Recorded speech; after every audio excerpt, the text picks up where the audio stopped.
Livy first நாங்களோட Lakshmi நீங்கள் பார்த்துருக்கிறது 0 லக்ஷ்மி. ஒரு few days முன்னாடி ஒரு நிஜ மகாநதியோட கதை பற்றி சொல்லியிருந்தேன். அவங்களோட பேரும் விஜய், காவேரி, வெண்ணிலா அப்படின்னு வச்சுருந்தேன் இல்லையா. அதை பற்றி நம்ம பேசியிருந்தோம் இல்லையா. அவங்களோட கமெண்ட்ஸ்க்கு ரிப்ளை ஒரு சூப்பரான ஒரு விஷயம். நம்ம எல்லாருமே அவங்களுக்காக ப்ரே பண்ணுறோம் அப்படின்லாம் சொல்லியிருந்தோம் இல்லையா. அப்போ வந்து ஒரு ஃபியூ டேஸ்க்கு அப்புறம் சாரிங்க எனக்கு நோட்டிஃபிகேஷன் வரல, நான் அப்படி ஒரு இடத்துல இருந்தேன்.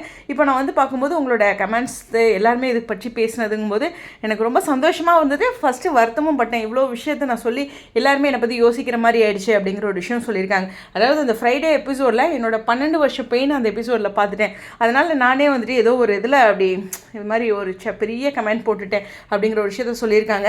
ஸோ அது மட்டும் கிடையாது, இது ஒரு சிம்பத்திக்காக அப்படிங்கிற ஒரு விஷயம்லாம் இல்லை அப்படிங்கிற ஒரு விஷயத்த சொல்லிட்டு அதில் நமக்கு ஒரு அழகான ஒரு விஷயம் சொல்லியிருக்காங்க. என்னென்னா 12 வருஷம் பெயின், அதனால் பர்ஸ்ட் அவுட் ஆகிட்டேன் அப்படிங்கிற மாதிரி சொல்லிட்டு இது சிம்பதி கிடையாது அப்படிங்கலாம் சொல்லிட்டு நிறைய பேரோட கமெண்டில் அவங்க போட்டிருக்கிறத அப்படியே வாசிக்கிறேன்.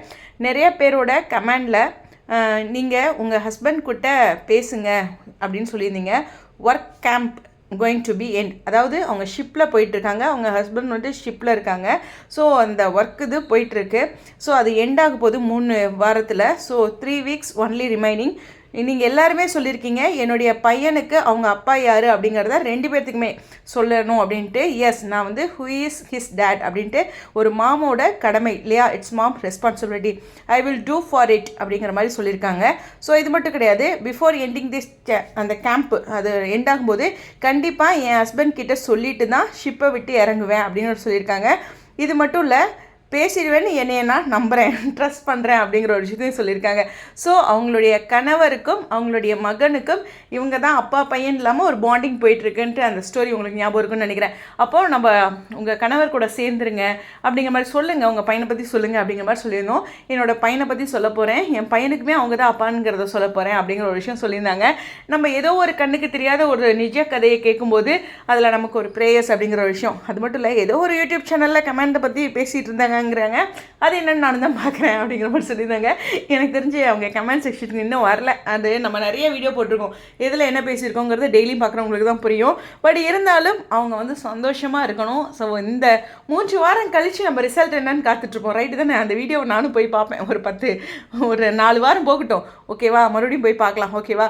ஸோ இது ஒரு ரொம்ப சந்தோஷமான விஷயம். அவங்க அப்பாவும் பையனும் இவங்க தான் அப்பா மகன் அப்படிங்கிறது தெரிஞ்சால் அப்புறம் பார்த்துக்குவாங்க. அது கடவுளுடைய இது நடந்துடும். ஸோ இவ்வளோ விஷயங்கள் கடந்து ஒரு ஷிப்பில் அவங்க எல்லோரும் பயணிக்கணும், அது ஒரு கேம்பாக போகணும் அப்படிங்கிறதெல்லாம் விதி இல்லையா. ஸோ அந்த ஒரு விஷயம் நல்லதாகவே நடக்கட்டும். மீண்டும் நம்மளுடைய ஸ்ட்ராங்கான ப்ரேயர்ஸ் வைக்கலாம். இறைவனுடைய அழகான இந்த ப்ரேயர்ஸ்னால எல்லாமே நடக்கும். நல்ல எண்ணங்களுடைய ப்ரேயர்ஸ் எப்போதுமே பிரதிபலிக்கும் அப்படிங்கிறதா.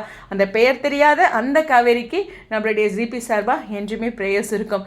ஸோ இதுக்கான ரிப்ளை அந்த 3 வாரம் கடந்து இந்த கமெண்ட்டை நானும் ஃபாலோ பண்ணிட்டு தான் இருக்கேன். கிடைச்சதுன்னா நான் சொல்கிறேன். அது மட்டும் இல்லைங்க, அவங்க வந்து இந்த ஐடியா இந்த மாதத்தோட, அதாவது லாஸ்ட் மந்தோட 29ஆம் தேதி தான் ஓப்பனே பண்ணியிருக்காங்க. அன்னைக்கு எபிசோட் அன்றைக்கி தான் இந்த ஐடியா ஒரு ஜிமெயில் ஐடி ஓப்பன் பண்ணி வந்து பேசியிருக்காங்க இதில் சேட் பண்ணணுன்ட்டு. ஏன்னா நம்ம நார்மலாக போகும்போது சேட் காட்டாது, அதனால் ஒரு ஐடி ஓப்பன் பண்ணி இந்த சேட்டுக்காக வந்திருக்காங்க.